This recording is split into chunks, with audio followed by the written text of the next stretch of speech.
పేరుకి non government organisations, ఎన్‌జీఓలు. కానీ చేసేది మత మార్పిడులు. అమెరికా, యూరప్ దేశాలకి ఇక్కడున్నటువంటి వాళ్ళకేదో సాయం చేస్తున్నామని చెప్పి అక్కడి నుంచి డబ్బులు తెచ్చుకొని, వాటిటితో ఇక్కడ చదువు చెప్పించొచ్చు, వైద్యం చేపించొచ్చు, ఇట్లాంటివి చేయించొచ్చు. వృద్ధులకి, అనాథలకి ఆశ్రయాలు ఇవ్వడం వరకు ఓకే. కానీ ఆ పేరుతో అనాథల్ని, ఎవరికి పుట్టారో తెలియక ఇబ్బంది పడేవాళ్ళని క్రైస్తవ పేర్లు పెడుతున్నారు, క్రిస్టియానిటీలోకి మార్చేస్తున్నారు.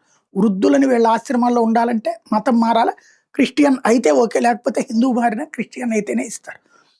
చదువులకు సంబంధించి ఎదురవుతున్నటువంటిది అక్కడ హిందూ బోధన చేయకూడదు, హిందూ ధర్మం ప్రకారం ఉండకూడదు, ఇట్లాంటి వీటన్నిటి నేపథ్యంలో మత మార్పిడులని కంట్రోల్ చేయడం కోసం ఎన్‌జీఓలు ఎవరైతే తప్పు చేస్తున్నారో వాళ్ళని యాక్షన్ తీసుకుంటూ ఉంటే, అమెరికాలో ఉన్నటువంటి సెనేటర్లు ఏడుస్తూ పెద్ద రచ్చ చేస్తున్నటువంటి వేళ నిర్మోహమాటంగా అమెరికా ఒత్తిడిని పక్కన పెట్టి త్వరలో జరగబోయేటటువంటి పార్లమెంట్ సెషన్స్‌లో విదేశీ నిధుల నియంత్రణ బిల్లుని తీసుకురాబోతున్నారు.